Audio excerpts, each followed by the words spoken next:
ठाकुर जी वास करते हैं, पक्का वास करते हैं, लेकिन अपने हाथ में डोरी नहीं लेते हैं। पूरी की पूरी डोरी दे दी। सबका रथ थोड़ी ठाकुर जी हाँकते हैं, अर्जुन का रथ हाँकते हैं। अर्जुन कौन?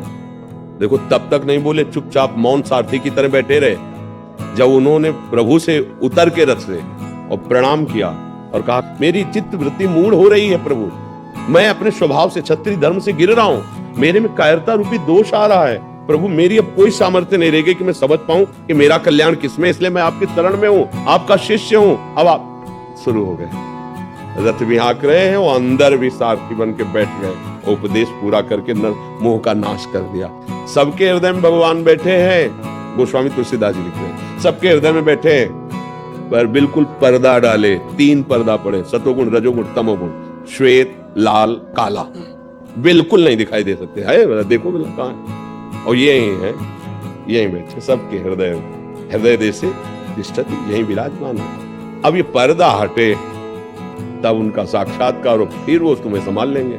तो अभी अहंकार संभाल रहा है, अभी भगवान थोड़ी संभाल रहे हैं। मैंने किया मैं करूंगा, मैंने खाया मैं खाऊंगा, मैंने भोगा ये भोगूंगा, ये अहंकार।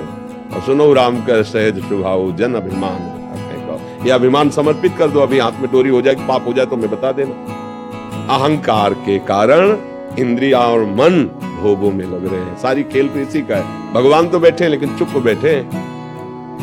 और अभी आर्त भाव से शरण होकर नाम जप करो, अभी संभाल लेंगे। भरोसे पे रहो, श्रद्धा विश्वास दृढ़ रखो, तो वो प्रभु तुम्हारी गाड़ी के ड्राइवर बन जाएंगे, सारथी बन जाएंगे। और अहंकार करोगे तो फिर नहीं बनेंगे। वो आए अंदर बैठे देख रहे हैं, जो तुम कर रहे हो तुम्हारे साक्षी हैं, उनको वो तुम्हें भोगना पड़ेगा।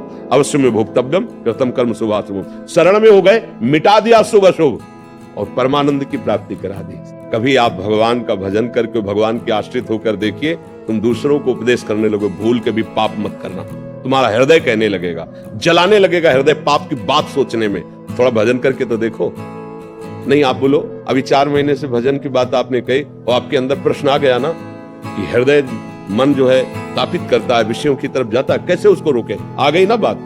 और भजन बढ़ाओ, और जितना भजन बढ़ेगा रोकने की बात नहीं, खुद शरणागत हो जाएगा, मन आपके अधीन हो जाए। भजन में बहुत बड़ा बल है। इसलिए भैया जब तक हम भगवान का आश्रय नहीं लेते तब तक भगवान की आड़ में अहंकार वासनाओं का खेल खिलाता रहता है। वो कहता है उनकी सत्ता के बिना पत्ता नहीं हिलता। तो भैया तो आप ये भी समझ लो कि उन्हीं की सत्ता में नर्क बना हुआ है, उन्हीं की सत्ता में बड़े बड़े रोग बने हुए, उन्हीं की सत्ता में बड़े बड़े कानून बने हुए। जब डंडा चलेगा ना तो उन्हीं की सत्ता से पत्ता हिल रहा है, डंडा वाला जब डंडा चल रहा है ना तो उन्हीं के साथ। अब राजी रहो ना, तब हे भगवान ऐसा क्यों कर दिया? क्योंकि तुमने जब किया तब भगवान की याद की थी क्या? श्वास रूपी कीमत उनको दे दो। ये जो श्वास है, राधा राधा राधा राधा, सब खाली हो जाएगा हृदय। कोई काम क्रोध लोभ मोह मद मत्सर नहीं है, ये सब विकार नष्ट हो जाएंगे। आवागमन से मुक्त परम शांत परम सुख में हो जाएगा।